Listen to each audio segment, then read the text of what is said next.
Hey y'all, I'm Carolina Tony. This morning before sunup, I left my Carolina home on a 2-day Georgia road trip, and you get to come with me. My first stop today is at Heavy's BBQ, and we'll get started right after the station identification.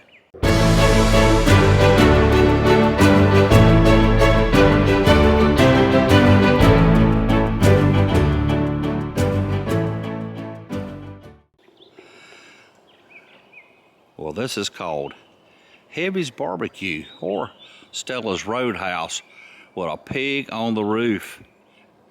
Now, it is very early in the morning, way too early to eat barbecue.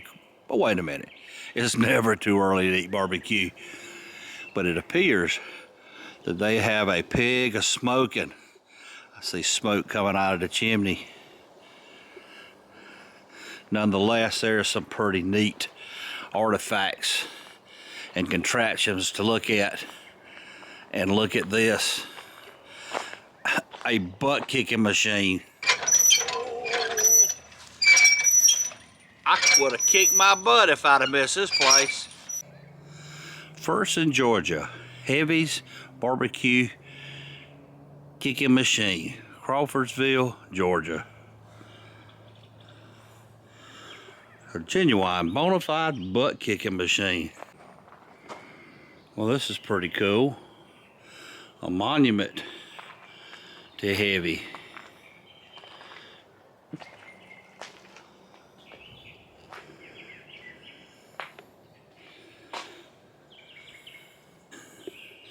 If you can only smell what I smell. A lot of antique trucks and farm machinery. Check this moonshine still out on the back of this truck. How about this character?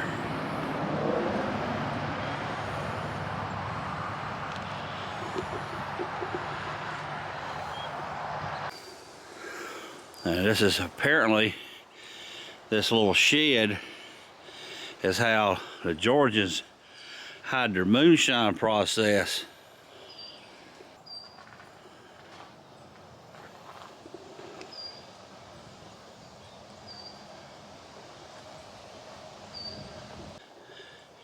Well, this fellow behind me told me that I couldn't eat any barbecue this morning, but that's okay. We're gonna crawl back in the truck and head on down the highway to our next stop. I have traveled a long ways, and I'm gonna tell you, we are in the middle of nowhere, and that's not hypothetically speaking, but I come to see this. This is crazy. Would you look at the size of this thing?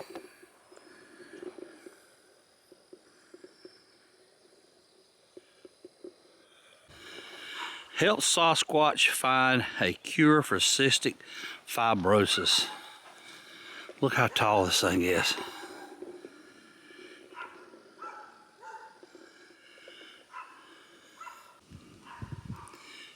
And he's holding a little butterfly.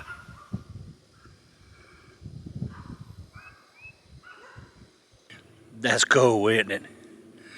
Well, Giant Sasquatch is glad to meet you. It's time to climb back in the truck and go to our next stop. Hamlin Hills BBQ. There's some theming. Clean as outhouse. Let's look at this. You may have real good barbecue, but if they're riding down the interstate when the windows roll up, they can't even smell the smell. So what do? Well, you do something that's gonna catch their eye. A crop duster, face nose down in the dirt, a huge helicopter. We need to go take a look and see what this is all about. Voted cleanest outhouse in Georgia. Let's check it out. Well, it seems to be very clean. And you can wash up right here. And if you didn't make it to the bathroom in time, you can wash your drawers out right there.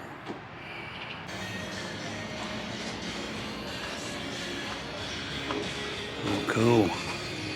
Stainless steel, moonshine steel. I have found my way to Oak Hill Cemetery in Griffin, Georgia. And I stand at the head of a grave.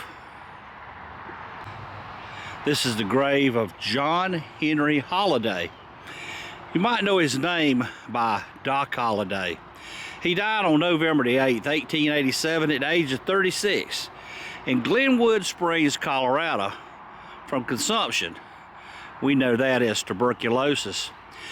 Years earlier, that same disease had claimed the lives of his mother Alice and his adopted brother Francisco. He was born Hidalgo, but I guess they changed his name to Francisco. They say that when his father, Henry Sr., heard of his son's death, he traveled to Valdosta, to Colorado, and the legend continues that Henry brought Doc back to Griffin to be buried in his hometown. This unmarked plot has been identified by some historians as a possible burial site of John Henry Doc Holliday. Some believe that the unmarked grave next to him belongs to Henry Holliday, Doc's father. Oh, I drove to downtown Macon for this picture. It was a filling station built for the movie The Color Purple. As you can see, it's not there anymore, but it was built by the production company right there. Okay, here you go. Ain't that neat? You can see the building behind it. It's barely, and then that tree, still there. You can see the curb through the filling station as well as the building behind it. See it match up. Pretty good, don't you think? This street. This is Terminal Station, downtown Macon, Georgia. It used to be a train station. They actually use it. This was the largest train hub in the state of Georgia. Oh. When it was active. It was a pretty awesome building. But I'm gonna show you something that a lot of people go by and they really don't pay any attention. Follow me. At the very top, this is left over from the Jim Crow days. Colored waiting room. This little plaque attests to that. During the era of segregation, when this terminal station was built in 1916, the Negro people were required under the Jim Crow laws that governed the majority of the southern states to enter through this entryway to the colored waiting room in order to board a train. These laws were enforced until the early 1960s. Leaf.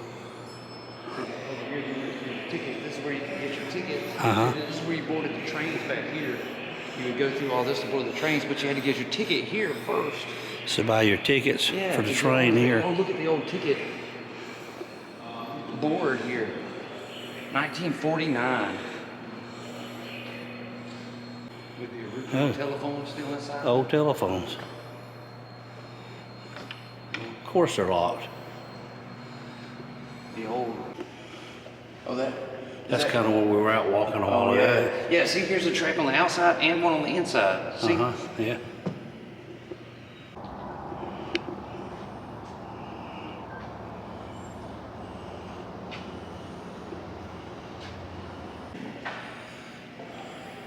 That's cool. Here are all the folks waiting to get on the train. I am in Gray, Georgia, And right across the street is the Gray Station, right next to the railroad track. And of course, this is called Gray Station as well. But there's a monument here to Otis Redding. You know who he was, don't you? I'll give you a hint. I left my home in Georgia, headed for the Frisco Bay. Yeah, that was him, sitting on the dock of the bay. And this is just not any monument either. On the back side of the monument, it is musical. Listen.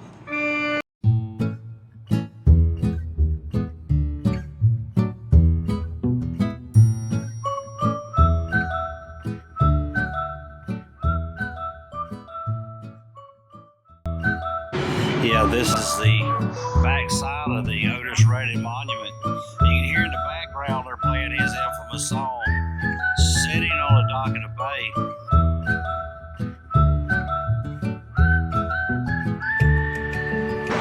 A lot of folks, when you hear Otis Redding, they automatically think about Macon, Georgia. But according to Otis's daughter, he considered Gray, Georgia to be his home. I don't know. I can't say that up until now. I've never been to Gray. And most people... All right, Otis Redding from Gray, Georgia. I have to say, that is a pretty interesting monument. It's been nice, but it's time to crawl back in the truck and go to our next stop. Let's hit the highway.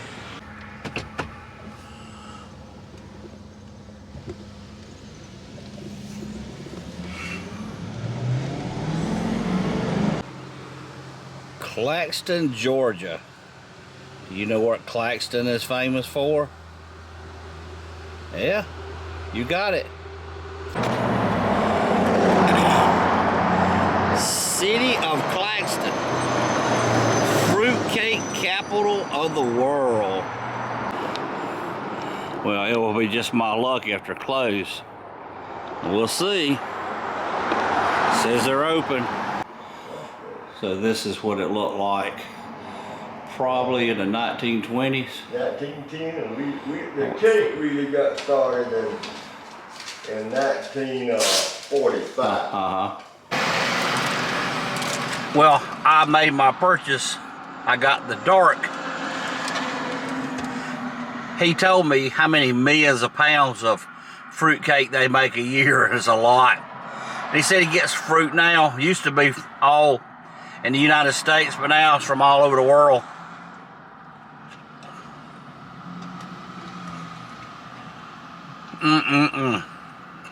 I love fruitcake. Well, I'm gonna finish this piece and we're gonna ease it on down the road. Well, it's kind of late at night. It's a little after 8 in the evening, and this is Wharton, Georgia. And there is something that is pretty cool here.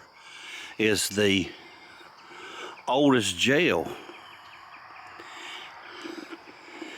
And from what the story goes, it is a little ways off the road, and I'll tell you, as most of the places I've been on my Georgia road trip, I'm in the middle of nowhere. But Aaron Burr was housed overnight in Georgia's oldest jail. Aaron Burr was Vice President of the United States from 1801 to 1805. I'm sure everyone remembers Aaron Burr from the play Hamilton. Aaron Burr had a duel with Alexander Hamilton and killed him.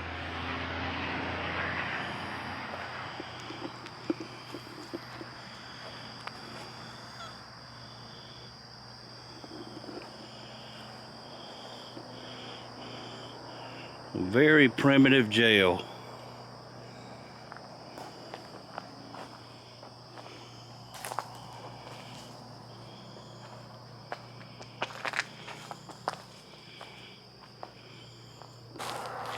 Well, there we go. A roadside attraction. that was presidential. Pretty cool, huh? Well, let's climb back in the truck. All right, well, here's what I did. We entered Georgia up in Augusta, and we went down to Macon. Show me, Macon.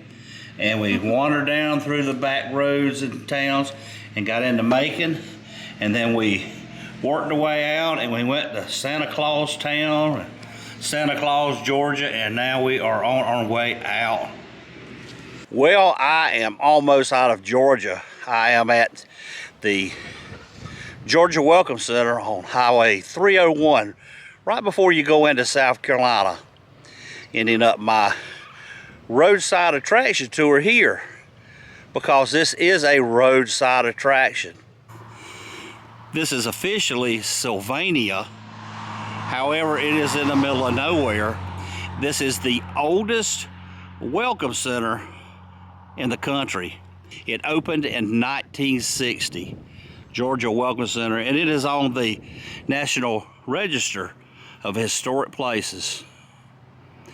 I talked to some of the staff in there, and they were really informative, very friendly, and they offer samples of free Coke here because it's a Georgia product. Well, it has been a wonderful 3 days traveling across Georgia, and I hope you have enjoyed traveling with me. If you did, be sure to give me a big old thumbs up. Be sure to share this video with your family and friends. But until next time, y'all have a good day.